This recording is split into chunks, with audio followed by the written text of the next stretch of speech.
성 바르톨로메오의 복녀 안나 자서전. 복녀 안나는 스페인 아빌라이의 알멘드랄에서 태어났다. 안나는 양을 치던 어린 시절부터 깊은 신비 체험의 은혜를 받았고, 개혁한 맨발 가르멜 수녀원의 첫 번째 노동 수녀로 아빌라의 성녀 데르사에게 아주 큰 사랑을 받은 수녀이다. 또한 성녀 데레사의 보조로서 여행의 동반자가 되었다. 안나 수녀는 1626년 3.2일체 대축일 6월 7일에 선종하였는데, 하느님께서는 그의 유물에 수많은 은총과 기적을 베풀어 주셨다. 안나 수녀는 주님의 거룩한 인성과 자주 친교하면서 삼위일체와 합이라는 최고 정점에 다다랐다. 안나 수녀가 순명으로 쓰게 된 이 자서전은 그와 같은 은총의 반향을 남겨준 것이다. 제9장 영혼 구원에 대한 갈망. 성 요셉 수녀원에 입회한 뒤 나는 외로움이 격심해서 흠숭하올 스승님께 "왜 당신께서는 저를 버리셨나요?" 라고 말씀드렸습니다. 이러한 메마름은 수련기 내내 계속되었습니다. 그 해가 저물어 가던 어느 날, 나는 기도하려고 기둥에 묶인 그리스도의 은둔소에 들어갔습니다. 내가 초자연적인 잠심 상태가 되었는데, 주님께서 십자가에 달리신 모습으로 발현하셨습니다. 나의 목마름은 오로지 영혼들에 대한 목마름이었다. 너는 이제부터 이 진리에 전념해야 하며, 지금까지 너가 걸어왔던 길과는 다른 길을 걸어야 한다. 이러한 은혜는 내 영혼 안에 지울 수 없을 정도로 깊이 새겨져서 밤낮으로 떠나지 않았습니다. 또 하루는 주님께서 당신의 짓누르는 고통을 내 마음에 전해주시며 말씀하셨습니다. 내 사랑에도 아랑곳 없이 멸망해 가는 영혼들을 보아라. 그들을 구원하게 나를 도와다오. 그리고 동시에 내가 거기에 있기나 한 듯 프랑스와 이단으로 멸망되는 수많은 영혼들을 보여주셨습니다. 이러한 현시와 은혜로 저는 먹고 사는 것에는 조금도 관심이 없었고, 어디서나 영혼 구원에 대한 갈증이 끊임없이 뒤따랐습니다. 제14장 고통에 대한 불평에서 해방되다. 어느 날 미사 중에 나는 영혼의 고통을 겪었습니다. 주님께서는 나에게 나타나셨습니다.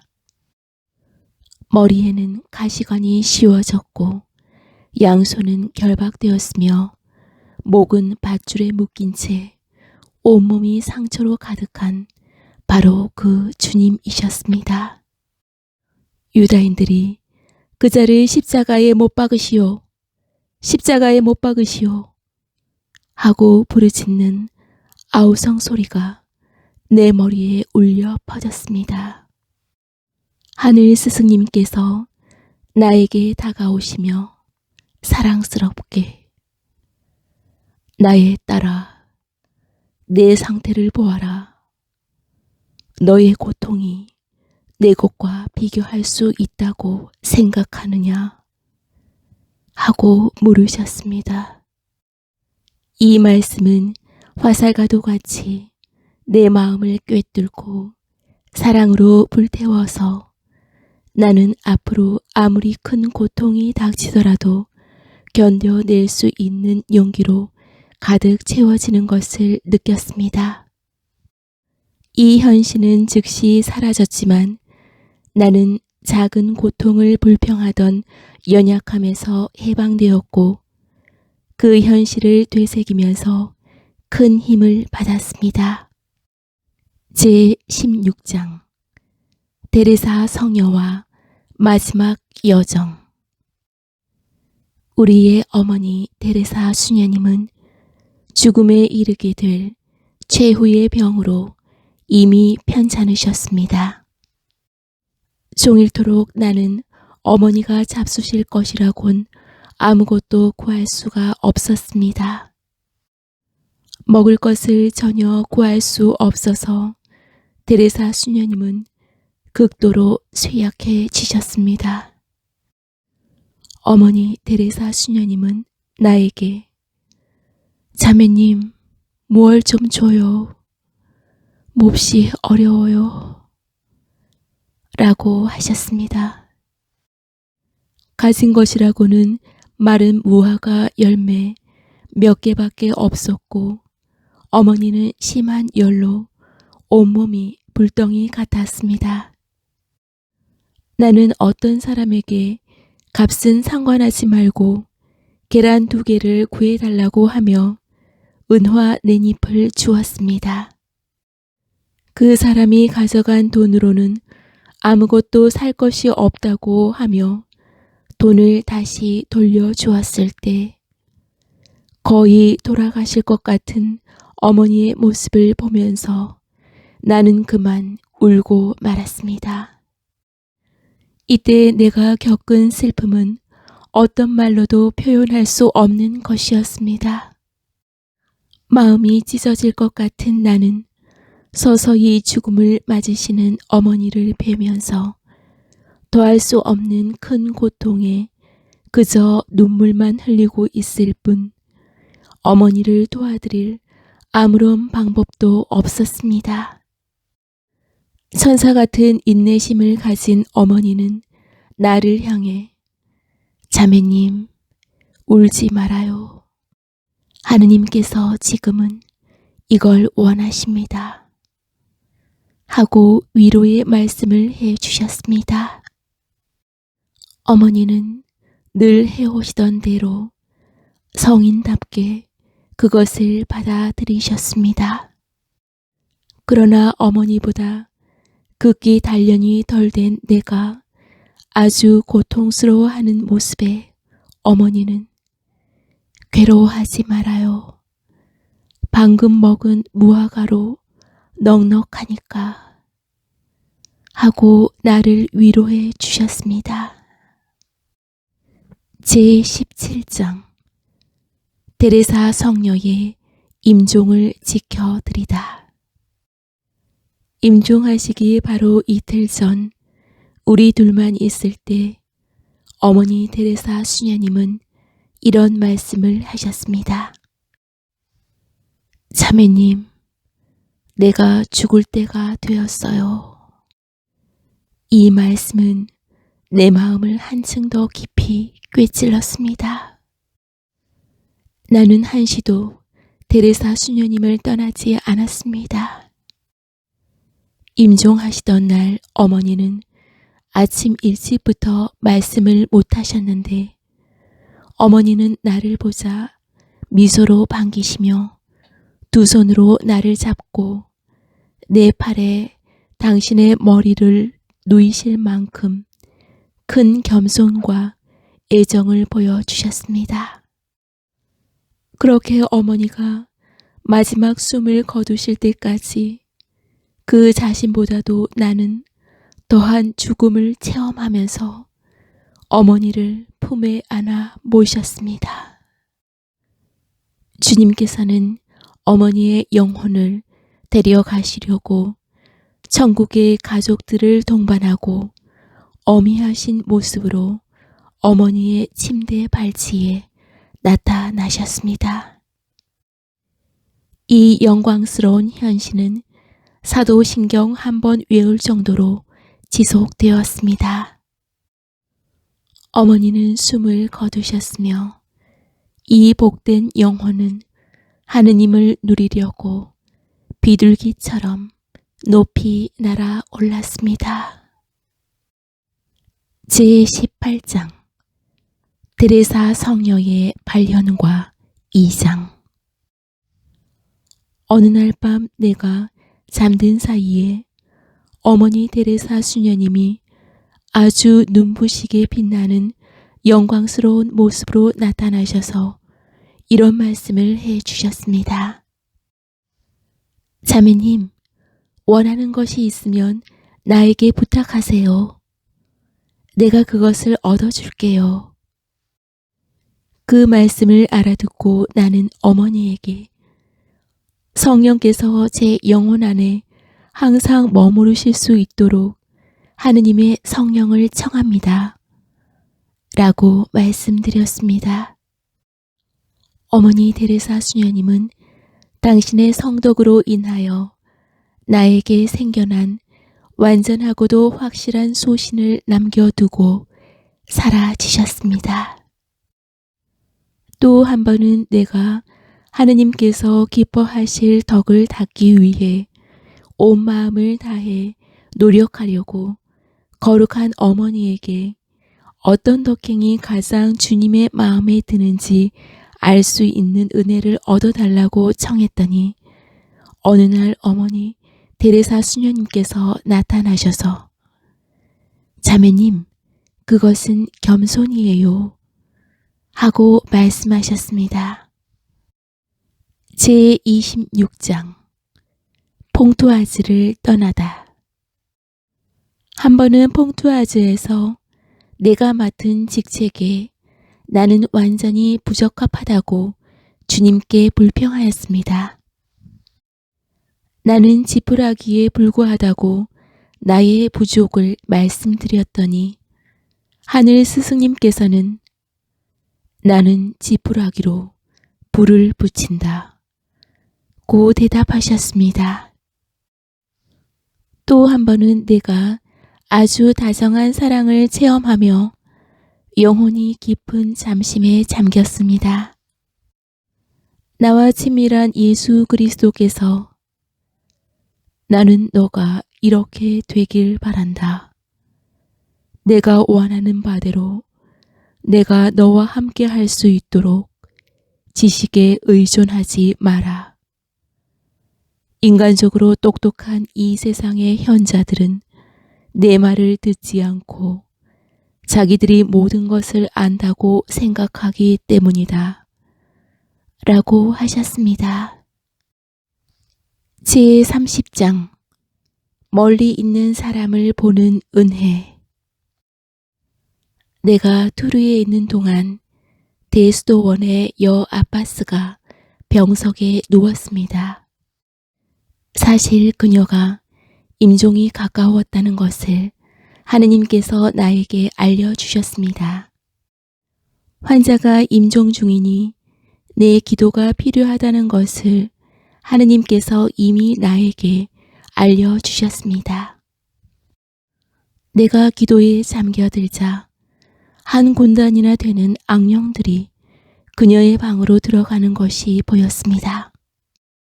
나는 그 가엾은 영혼이 깊은 고통에 빠진 모습을 보고 슬픔의 마음이 미어졌지만 동시에 하느님께 큰 신뢰를 느꼈습니다.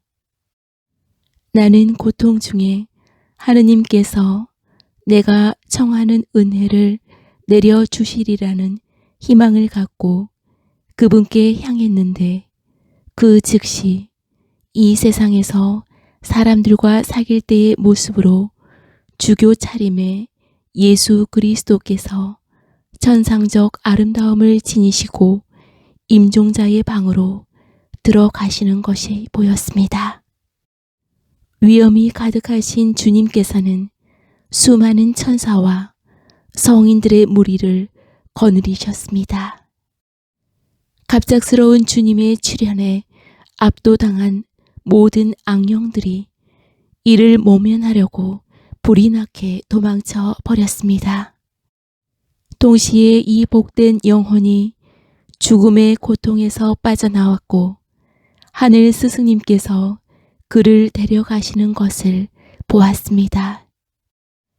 사람들이 말하기를 그 여 아빠스는 대단히 착하고 맡겨진 모든 것에 충실했던 훌륭한 수도자였으며 공경에 처한 수녀들에게 무척 관대하였다고 합니다. 제32장 벨기에의 앤트워프 가르멜 창립. 흠승하올 스승님께서 여느 때와 마찬가지로 나를 위로하시며 용기를 내어라. 이 창립이 이 나라 전체에 빛을 비추게 되리라고 믿어라 하고 말씀하셨습니다.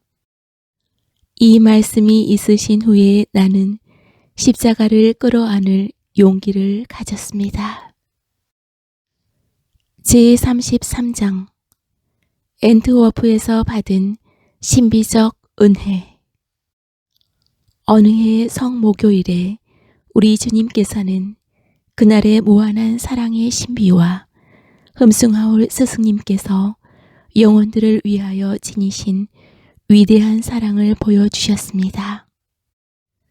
내 영혼이 그러한 신적 신비를 즐기고 있을 때 우리 주님께서는 당신의 거룩한 순환과 우리를 위해 고통받으신 그 사랑에 대해서 아무리 짧게라도 매일 한 번씩만 생각해 준다면 그것으로 우리 구원에 충분하고 많은 은혜를 받게 된다고 깨우쳐 주셨습니다. 한 수녀가 소원을 바라는 동안 나는 하느님의 사랑으로 탈원 상태에 빠져 영혼이 깊은 잠심 상태로 들어갔습니다. 그 수녀가 서원문을 낭독할 때 나는 아기 예수님이 그것을 받아 가지고 가서 성부께 드리는 모습을 보았습니다. 파리에서 두 수녀가 소원을 바랄 때 나는 또 우리 거룩한 데레사 어머니와 우리 주 예수 그리스도께서 그들 가운데 계신 것을 보았습니다. 모든 성인 대축일이면 나는 항상 흠숭하올 구세주께 특별한 은혜를 받았습니다. 이 8일 축제 기간 중에 하루는 주님께서 나를 깨우셨는데 잠에서 깨어난 내 영혼이 온통 사랑으로 불타올라 견딜 수가 없었습니다. 그런데도 흠숭하올 스승님께서는 당신 자신을 내 영혼에 한층 더 합일시켜 주시고 마침내 당신의 성심을 여시고 나를 그 안에 넣어 주셨습니다. 내 영혼과 합일하신 예수 그리스도께 대하여 말하자면 이런 소중한 사귐을 즐기는 동안 덕행 실천에 전혀 힘이 들지 않았습니다. 내 영혼이 그토록 단순한 상태로 올려져서 덕행 실천이 전에는 꽤나 고통스러웠지만 지금은 아주 수월해졌습니다. 성 바르톨로메오의 복녀 안나 수녀님은 수년 안에서 천한일, 즉 노동 수녀의 소임을 더 좋아하였다. 언제나 그녀의 갈망은 고의 신부와 장상의 가르침을 받고 안전하게 그리스도의 길을 따르는 것이었다. 아빌라의 데레사 수녀님은 평소에 소망한 대로 1582년 안나 수녀님의 팔에 안겨 선종하였고 데레사 성녀의 선종 이후로 안나 수녀는 데레사 성녀를 가장 잘 아는 수녀로서 지대한 영향을 끼쳤다.